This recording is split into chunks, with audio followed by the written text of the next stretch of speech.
Hello प्यारे बच्चों, कैसे हैं आप सब। आशा करती हूँ आप सब अच्छे होंगे। आज मैं आपको कक्षा 6 का अध्याय नंबर 9 पढ़ाने जा रही हूँ, जिसका नाम है पर्यावरण। पर्यावरण का मतलब होता है हमारे चारों तरफ का वातावरण। ठीक है, तो इसके बारे में हम पढ़ेंगे।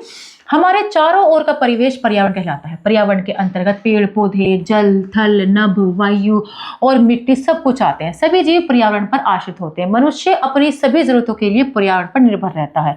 पर्यावरण की स्वच्छ उपस्थिति ही सभी जीवों के लिए अस्तित्व का आधार है। अगर पर्यावरण स्वच्छ रहेगा तभी सब जीवित रह सकते हैं। सुखी जीवन के लिए पर्यावरण का स्वच्छ रहना अत्यंत आवश्यक है।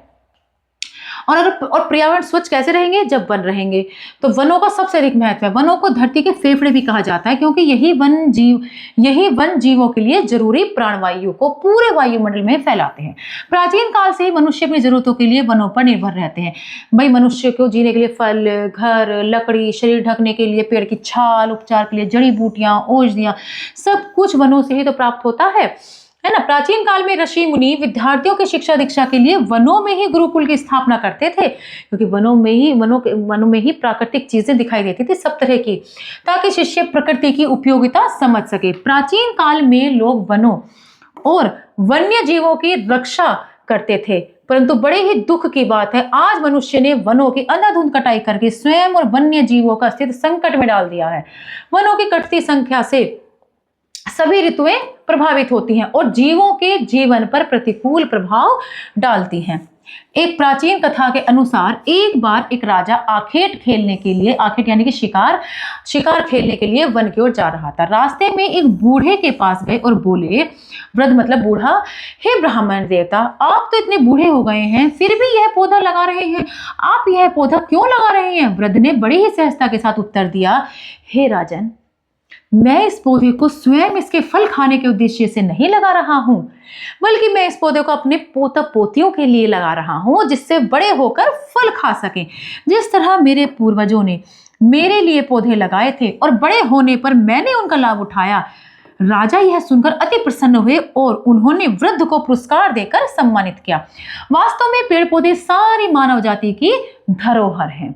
प्राचीन काल से ही मनुष्य इनकी रक्षा करता आया है और हमारा धर्म भी यही है कि हम इस धरोहर को संभाल कर रखें। इसे ज्यादा से ज्यादा पेड़ पौधे लगाने चाहिए। हमारे प्राचीन ग्रंथों में पेड़ पौधों को पुत्र के समान बताया गया है। जिस प्रकार एक पुत्र अथवा पुत्री अच्छे लालन पालन के बाद बड़े होकर सत्कर्मों से अपने माता पिता का नाम रोशन करते हैं, उसी प्रकार हमारे द्वारा लगाए गए पौधे भी वृक्ष बनकर हमारा जीवन स्मरणीय बना देते हैं, याद करने योग्य बना देते हैं। हिंदू धर्म में तो कुछ पेड़ पौधे पूजनीय भी माने जाते हैं, जैसे पीपल, बरगद, केला, बेल, तुलसी इत्यादि। इसलिए हमें पेड़ पौधों से होने वाले अभूतपूर्व फायदे को ध्यान में रखते हुए उनकी रक्षा करनी चाहिए और ज्यादा से ज्यादा पेड़ पौधे लगाने चाहिए। वृक्षों का हमारे जीवन में बहुत ज्यादा लाभ है, जैसे कि वृक्ष ही वर्षा करने में सहायक है। अगर वृक्ष होंगे तभी वर्षा होती है, और वृक्ष के बिना वर्षा भी नहीं हो पाएगी। जल के बहाव से भूमि के कटान को रोकते हैं, जिससे मिट्टी की उर्वरक क्षमता बनी रहती है। परंतु वर्तमान युग में मनुष्य ने अपने विभिन्न स्वार्थों के लिए वनों की अंधाधुंध कटाई की है, मतलब बिना हिसाब से कटाई की है, कोई हिसाब नहीं है। जिस तरह वो वनों को काट रहा है ताकि उसे ज्यादा से ज्यादा खेती के लिए, रहने के लिए, उद्योग धंधे लगाने के लिए जमीन मिल सके। मनुष्य कागज, ईंधन और घरेलू सामान के लिए वृक्षों को भारी मात्रा में काट रहे हैं। हमारी बढ़ती हुई जनसंख्या और उसके फलस्वरूप लोगों की बढ़ती हुई जरूरतों को पूरा करने के लिए भी वनों की कटाई की जा रही है। वनों के सिमटने से आज मनुष्य और जीव जंतु तरह तरह की परेशानियों का सामना कर रहे हैं। वनों के कटने से वर्षा प्रभावित हो रही है, ऋतुओं में अनियमितता आ रही है। ऋतुओं में अनियमितता, कभी सर्दी लेट आती है, गर्मी जल्दी आ जाती है, गर्मी देर तक बनी रहती है, तो ये ऋतु की अनियमितता ही तो है। धरती का तापमान बढ़ रहा है, बहुत ज्यादा गर्मी रहने लगी है आजकल। पहले इतनी गर्मी नहीं हुआ करती थी, क्योंकि पेड़ कम हो रहे हैं और जनसंख्या ज्यादा बढ़ रही है, जिससे ग्लेशियरों और ध्रुवों पर जमा हुई बर्फ पिघल रही है, जिससे समुद्रों का जलस्तर बहुत बढ़ रहा है। जब गर्मी ज्यादा होगी तो ग्लेशियर पिघलेंगे और बर्फ भी पिघलेगी, समुद्र का जलस्तर बहुत बढ़ रहा है। अगर इसी तरह से वो पानी समुद्र में ही तो जा रहा हो पिघल कर, अगर इसी तरह से मनुष्य ने वनों की उपयोगिता को अनदेखा किया तो उसे उसके बहुत ही भयानक परिणामों का सामना करना होगा। जहां एक और कुछ लोग निजी स्वार्थ के लिए वनों की कटाई किए जा रहे हैं, तो वहीं दूसरी ओर कुछ महान व्यक्तित्व वनों को बचाने के लिए अपने प्राण तक दांव पर लगा रहे हैं। चिपको आंदोलन इसका जीता जागता उदाहरण है।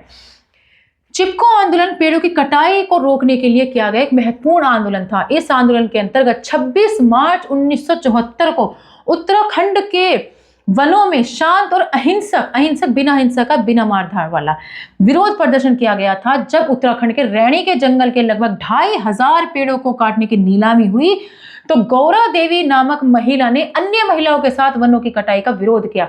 इस आंदोलन के नेता सुंदरलाल बहुगुणा और कार्यकर्ता मुख्यतः ग्रामीण महिलाएं थी, जो अपने जीवन यापन के साधन और समुदाय को बचाने के लिए तत्पर थी। बहुगुणा थे सुंदरलाल बहुगुणा जोशी, जिनका पूरा नाम है। इन्होंने वृक्षों के लिए बहुत ही आंदोलन करे हैं, बहुत कुछ सोचा है इनके बारे में, बहुत ध्यान रखते हैं, वनों के बारे में रखते थे, अब तो वो गुजर चुके हैं। और उनके साथ साथ महिलाएं भी थी। ठीक है, पर्यावरणीय विनाश के खिलाफ शांत अहिंसक विरोध प्रदर्शन इस आंदोलन की अद्वितीय विशेषता थी। अहिंसक विरोध प्रदर्शन इस आंदोलन की खासियत थी। इस अनुमान के अनुसार भारत के 33% भूभाग में वनों का होना आवश्यक है, जबकि वन 24% से भी कम हो गए हैं। भारत सरकार वनों की घटती आबादी को स्थिर करने के लिए तरह तरह के प्रयास कर रही है, जिसमें लोगों को सामाजिक वृक्षारोपण अभियान के लिए प्रेरित किया जाता है, यानी कि वृक्ष लगाने के लिए प्रेरित किया जाता है, जिससे लोगों में अधिक संख्या में वृक्ष लगाने की प्रवृत्ति विकसित हो सके। क्योंकि अंत वृक्ष ही आंधी तूफानों की गति, पहाड़ों या चट्टानों के खिसकने, भूमि के कटान, घटती प्राणवायु यानी कि ऑक्सीजन और प्रदूषण को रोक सकते हैं। वन ही सब कुछ ये काम कर सकते हैं।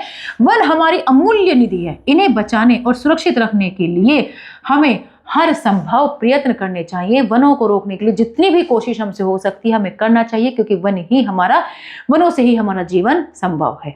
आशा करती हूँ आपको यह अध्याय अच्छे समझ में आया होगा। मिलते हैं अगली कक्षा में। धन्यवाद।